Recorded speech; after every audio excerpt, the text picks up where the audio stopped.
Ça a été un choc en fait, on va dire, parce que je ne m'attendais pas à ce que le niveau soit aussi haut en seconde. On se dit, on réussit la troisième, la seconde ça va être général, on va rester dans le même truc, mais pas du tout. Moi ça a été une grosse claque pour moi et moi qui voulais faire S, et ben, j'ai vite changé d'avis et j'ai totalement changé de filière. Enfin, j'ai été en STG, donc on se généralement, enfin à l'époque maintenant je sais pas si maintenant c'est comme ça, mais la STG c'est pas très bien vu. C'était pas très bien vu. Donc tu y es allée à reculons? Ouais. C'est vrai que j'y suis plus allée par dépit qu'autre chose, mais je me suis dit, bon, si j'ai un bon niveau en STG, ça devrait bien se passer. À partir de la première, enfin ça s'est fait doucement, parce qu'en première, j'ai commencé à travailler en dehors du lycée, en fait. Et c'est vrai que ça paraît tout bête, mais le fait de travailler, ça m'a ouvert les yeux, et je me suis dit, enfin, c'est ce que je vous ai dit tout à l'heure, on n'a rien sans rien. Et le fait de gagner mon argent, de mettre mon argent de côté, de pouvoir faire un peu plus que ce que je faisais sans forcément avoir besoin de ma mère ou autre chose. Je faisais plus de 10 heures de travail par jour, donc sans pause, 15 minutes de pause pour déjeuner, et voilà. J'étais tellement... Je sais pas, le matin, je me levais, je me préparais, tac, je partais, j'arrivais, je travaillais toute la journée, j'étais avec des personnes avec qui je m'entendais très très bien, que je connais depuis que je suis toute petite, et c'est vrai que ça a été un plaisir vraiment de travailler. J'ai eu que 2 semaines de vacances au final, mais ça a été très très bien. Mais c'est vrai que ça me faisait plus plaisir d'aller travailler que d'aller à l'école. Et c'est à partir de ce moment-là que je me dis, bah, si je suis comme ça au travail, bah, il faut être comme ça à l'école aussi. En fait. Ouais. Et en terminale, j'ai vraiment choisi ma voie en fait. Ouais. Le marketing, c'est vraiment ce qui m'a plu vraiment. Et c'est vrai que pour moi, ça a été une évidence quand on m'a dit, bon voilà, tu veux faire quoi l'année prochaine? Et quand j'ai entendu parler du BTS Commerce International, qu'on m'a dit qu'il fallait avoir un bon niveau en langue, je me suis dit, mais c'est fait pour moi en fait. Le destin a fait que voilà, je suis arrivée là et c'était ce qu'il fallait que je fasse. Donc STG, c'est pas si mal? Non, STG au final, c'était pas si mal que ça. Je sais pas encore exactement quel métier je veux faire, je sais dans quoi je veux travailler, dans quel secteur. Mais c'est vrai que j'ai pas encore d'idée précise. Là, je me dis... Enfin, j'ai jamais vraiment prévu les choses. Je me suis toujours laissée guider et ça m'a toujours paru évident maintenant. L'avenir ne t'inquiète pas? Non. Pas du tout, j'ai l'impression. Pas vraiment, non. Pas vraiment. Pas pour le moment, en tout cas. Et dans l'ensemble, tu t'es pas beaucoup inquiétée dans ce parcours? J'ai l'impression que c'est venu au fur et à mesure. Oui, ça a été vraiment ça. Pouvoir me débrouiller toute seule, sans l'aide de ma mère. Ça, c'est très important. Ouais. Et j'aimerais lui rendre tout ce qu'elle a pu me donner. Mais ça va être dur le jour où tu vas partir alors? Bah, je pense que c'est bien pour moi que pour elle en fait. Et puis même, on aime bien se lever le matin, avoir le petit bisou de la maman, tout ce qui est affectif. Comment ça va être dur de partir? Ouais, je pense que... T'as pas envie? J'ai envie d'un côté pour faire ma vie, mais je me dis, je suis bien chez maman. On est bien chez ses parents.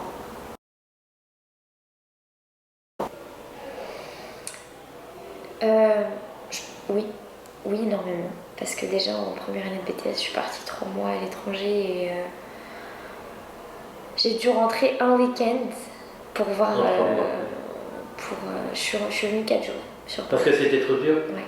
Et il y a besoin de retrouver maman. Ouais. Pour s'abriter. Pour se sentir protégée. Je pense que j'ai encore besoin de grandir un peu et d'avoir un peu plus d'expérience dans la vie pour pouvoir me dire voilà, je vais me prendre en main et je vais m'occuper de moi, pas forcément avec l'aide de maman.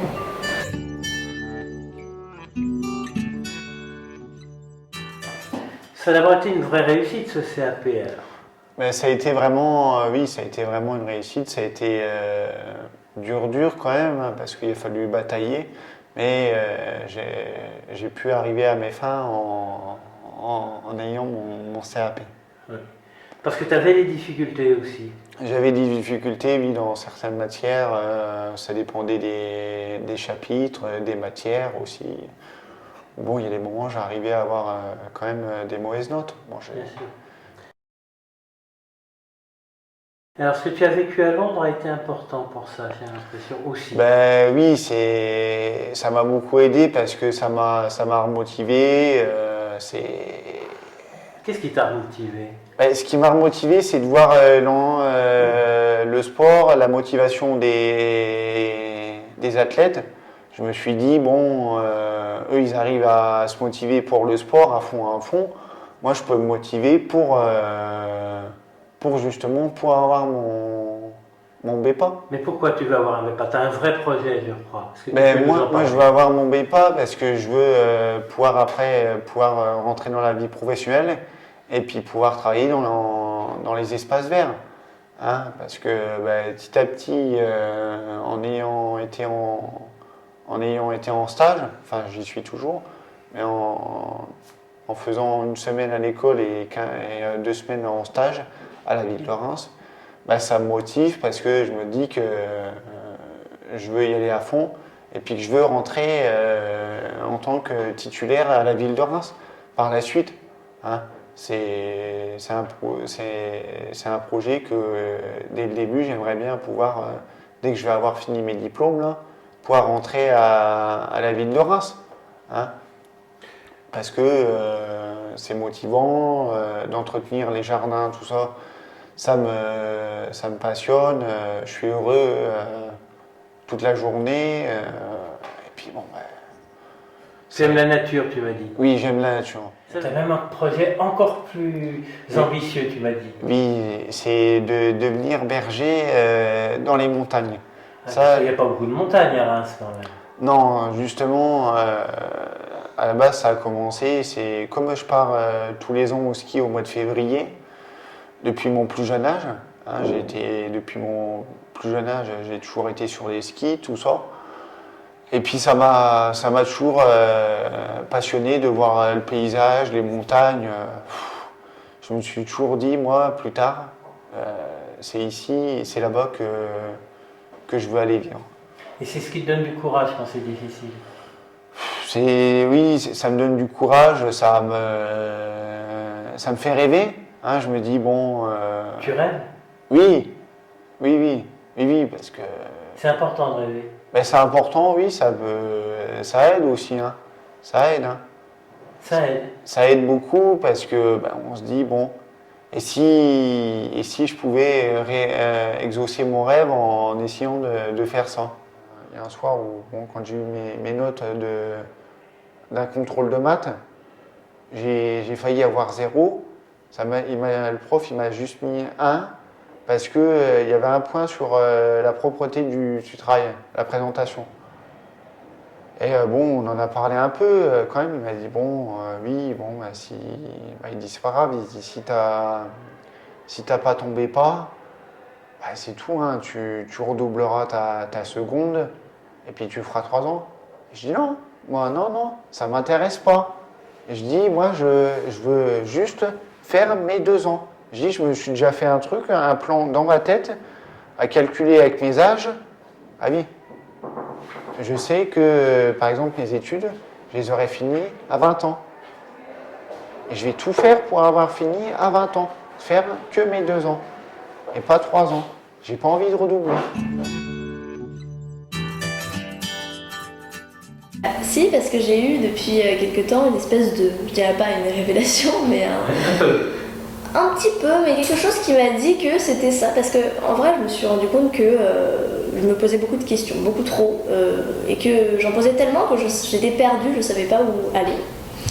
Et je me suis dit, bon, il faut que je trouve quelque chose qui va me permettre de satisfaire toutes mes conditions, parce que je me mettais des conditions en me disant il faut pas que je travaille dans un bureau, il faut pas que je travaille là. Et puis de ça, et puis je me suis dit aussi, je me suis rendu compte en parlant avec des gens qui sont plus grands, voilà, que la vie aussi, quand on cherchait du travail, c'était des rencontres. C'était un milieu qui venait à nous, c'était de la chance, du hasard, voilà, c'était plein d'éléments mélangés, et c'était pas que je veux faire ça, donc je ferai ça. Et il y a plein de choses qui ont bougé. Je m'autorise encore à rêver un peu. Je suis à l'aube de tout ce choix. J'ai le choix de tout. Enfin, on est encore, on n'a aucune contrainte. On est totalement libre. On est encore comme un enfant qui découvre et qui voit une palette de couleurs et qui peut choisir ce qu'il veut. Et là, qu'est-ce qu'on fait? Est-ce qu'on prend tout, est-ce que voilà, donc c'est assez intéressant, j'aime bien. Ça donne le vertige? Non, c'est très... En même temps, ça fait peur et en même temps, c'est très... je sais pas comment dire. Je me rends compte que je suis là devant tout ça et puis déjà c'est assez merveilleux parce que c'est vraiment se dire bon, qu'est-ce que je vais faire? Est-ce que je me trompe pas? Est-ce que si je vais tout droit là, je pourrais pas retourner en arrière? Est-ce que... Enfin, il y a plein de questions qui se posent, mais en même temps elles sont intéressantes, en même temps elles donnent envie, en même temps on se projette dans l'avenir, on se dit ah, qu'est-ce que je vais devenir? Est-ce que vraiment j'ai aucune limite à me dire ah bah si je veux faire ça, enfin je vais faire ça. C'est excitant. Ouais. Ouais. Mais c'est pas peur, ça fait pas peur. Non, ça fait pas peur. Et alors, on n'a pas envie de prendre toutes les couleurs? Bah oui, c'est ça le problème. J'ai même fait des listes, j'en suis même arrivée à faire des listes, à faire des croix, à me dire bon... Alors, par exemple, parle-moi d'une de tes listes, ça m'intéresse. Ah, bah des listes où je disais, bon, je veux pas être... je mettais toutes mes contraintes. Et j'ai même fait des pôles de... C'est ridicule, mais j'ai fait des pôles de métiers, donc sciences, en voyant politique, et je me plaçais entre les différents trucs, si j'étais plus entre littérature, art et sciences humaines ou politique ou des choses comme ça, et j'arrivais à me placer, et en fait je me suis rendu compte que je savais ce que je voulais pas faire, mais que je ne savais pas ce que je voulais faire. Ça veut dire que je veux pas ressembler à tout le monde, je veux pas avoir une vie monotone, ça veut dire que je veux me différencier, ça veut dire que je veux vivre pour quelque chose que j'aime et pas pour la société, pour faire quelque chose pour les autres. Enfin, j'ai envie aussi de faire quelque chose pour les autres, mais de faire pour moi, de faire un métier que j'aime. Vraiment, je veux vraiment être... je veux pas être... c'est un peu ridicule, mais d'être comme tout le monde, d'avoir cette espèce de vie monotone, totalement... on comprend même pas pourquoi est-ce qu'on fait ça. On comprend même pas pourquoi est-ce qu'on travaille tous. Enfin si, mais on n'est pas obligé, sincèrement. Mais la vie comme long fleuve tranquille, non, c'est pas trop ça. Non. Non, c'est pas ça. Non, c'est... je sais pas, ça doit être une aventure, quelque chose. Une aventure? Ouais, ça doit être... je veux mourir sans regret, je veux pouvoir... je sais pas, pouvoir être comme... vraiment, je voudrais vivre des choses qui sont pas... Je n'ai pas soif d'être connue ou quoi, je voudrais juste pouvoir vivre dans cette espèce de foison de littérature, d'art, de choses comme ça. Non, mais déjà d'en parler, c'est bien, hein, c'est rien que ça concrétise les choses, ça donne quelque chose d'en parler avec un adulte aussi, ça donne quelque chose de plus... je dirais vrai, parce que un rêve d'enfant, de jeune de 17 ans, alors que quand t'as quelqu'un d'adulte qui est à côté de toi, qui te dit bah écoute, oui, pourquoi pas, oui, vas-y, oui, non, enfin, c'est quelque chose de sûr. Tu avais besoin de son avis? Oui, j'attendais juste qu'on m'aide à confirmer, à... Que tu ne te trompais pas? Ouais, voilà, exactement, parce que je me suis demandé plein de fois si je me trompais pas, d'ailleurs je me demande toujours si je me trompais. Ce serait quoi se tromper? Ce serait quoi se tromper par rapport à quoi? Par rapport à la palette de couleurs. Ouais, parce que, comme je vous ai dit, quand j'arrive devant ce moment de ma vie à l'aube, avec cette palette de choses, parce que j'ai aucune contrainte, comme j'ai aucune étape. Tout est ouvert. Voilà, tout est ouvert, et donc maintenant j'essaie d'avoir toujours une palette qui est très ouverte, parce que je lis pas mal de choses là-dedans, et ce qui m'intéresse c'était un peu ça, et de voir... Alors tu arrives devant Benoît avec ta palette. Et je lui demande de me dire est-ce que ma palette est jolie.